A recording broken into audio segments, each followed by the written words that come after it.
You missed some important news from the LGBTQ+ community this week.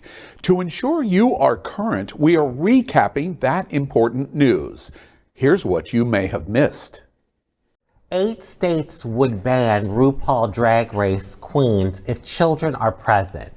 Republican state lawmakers want to shield children by closing the curtain on drag performances. Legislation moving through several GOP-controlled capitals would ban the gender-diverse show in front of young people, including at schools, colleges, and on public property, sparking a furious response from the LGBTQ+ community and civil liberties groups. Arkansas Republican State Rep Mary Bentley told her fellow lawmakers at a recent hearing about a bill she's co-sponsoring to prohibit children from watching drag shows that might affect student performances. She said, "We're just trying to keep," quote, "we're just trying to keep minors away from sexually explicit material," end quote. Drag show restriction have become a leading cultural issue during this year's legislative sessions. Opponents argue that signing these measures into law might not only violate constitutional protections, but also provoke a broader cultural suppression of LGBTQ+ people. Right-wing protests of drag story hour events for children ramped up in 2022, and a number of conservative state lawmakers have sought to ban these programs. States such as Arizona, Florida, Oklahoma, North Dakota, Kansas, South Carolina, Arkansas, and Texas have proposed to ban RuPaul's Drag Race queens if children are present. Looking at Beyoncé's gay Uncle Johnny and why she pays tribute at historic Grammy win. I want to dedicate this award to my Uncle Johnny, the most fabulous gay man I've ever known and I ever knew, who helped raise me and my sister. He lived his truth. He was brave and unapologetic during a time when this country wasn't as accepting. And witnessing his battle with HIV was one of the most painful experiences I've ever lived. I'm hopeful that his struggle served to open pathways for other young people to live more freely. LGBTQI rights are human rights.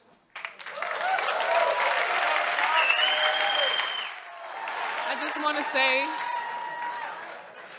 to you, Jay, that I'm so proud of you for making incredible strides towards changing stigmas in the hip-hop community. It's a privilege to watch you take those steps and to stand right next to you. I love you, and we're super grateful and honored. Thank y'all.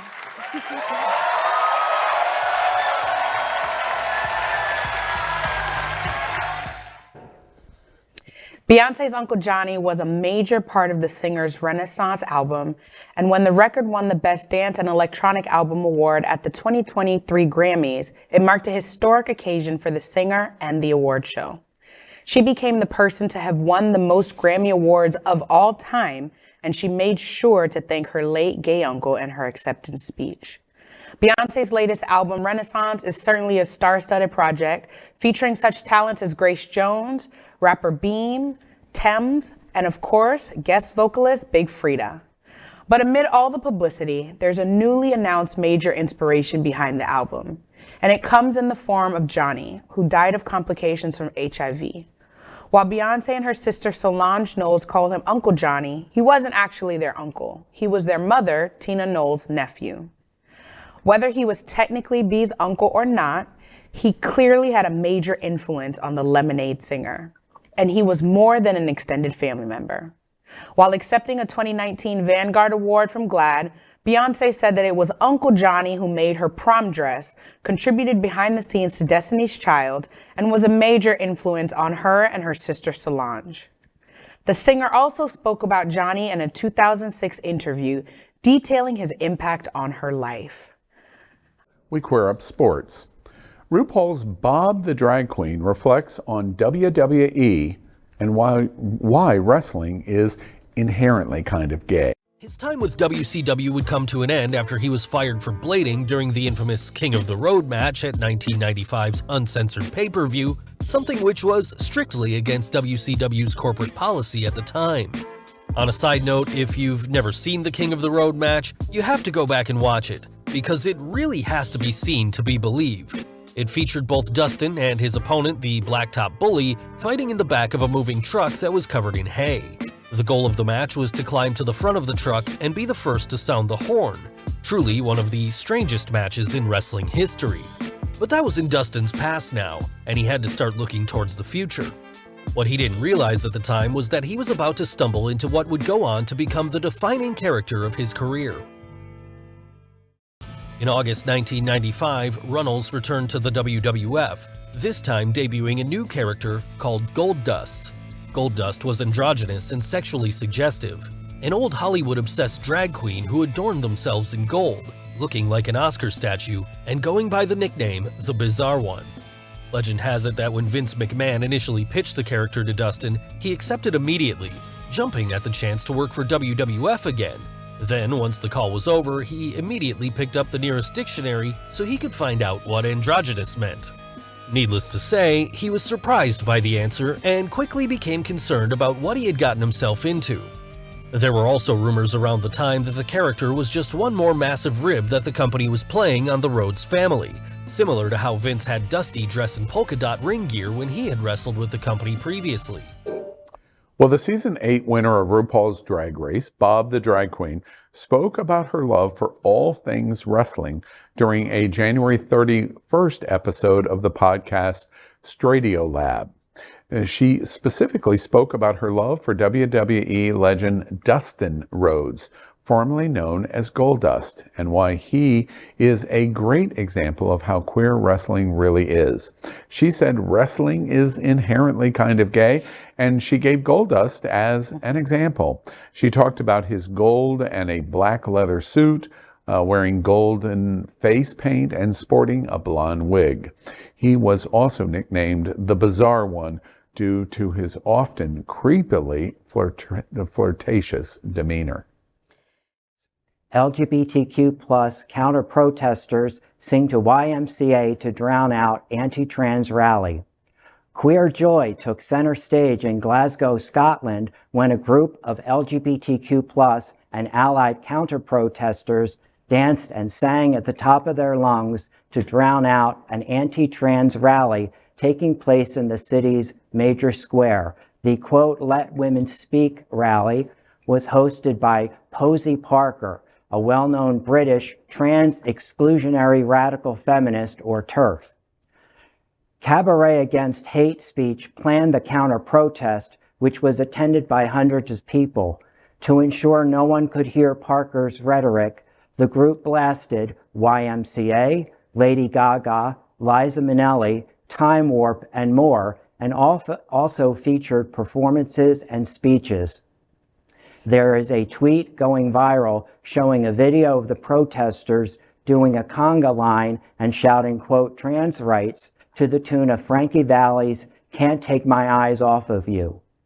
The counter-protest even reportedly included on-site medics and mental health professionals to take care of anyone physically or mentally harmed by hate speech coming from the TERF rally. Beth Douglas, a co-convener of the Scottish Greens Party's LGBTQ+ wing, told Pink News that Parker's protest was filled with out-of-towners, whereas the joy-filled counter-protest was a local affair. Governor Ron DeSantis tries to punish Orlando venue that hosted a Christmas drag show. We're back. A Drag Queen Christmas. Hosted by Trinity the Tuck and Monet Exchange. We're coming to your city. Get ready, the Naughty Tour is back. 38 cities from coast to coast. Get tickets at dragvans.com. Well, the administration of the anti-LGBTQ+ Florida Governor Ron DeSantis is trying to take away the liquor license of a performing arts center as punishment for hosting that drag show that you just saw that children were allowed to attend. The Florida Department of Business and Professional Regulation filed a complaint on Friday against the Orlando Philharmonic Plaza Foundation, Incorporated, after it hosted a drag queen Christmas show on December 28th.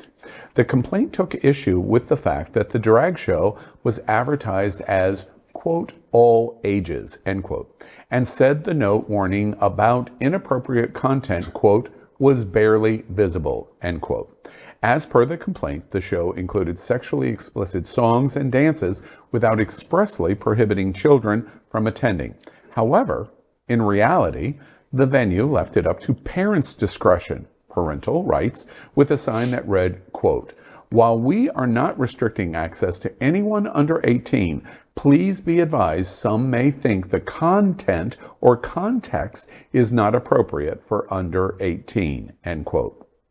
Out former Florida legislator Carlos Guillermo Smith has shared his view on the matter.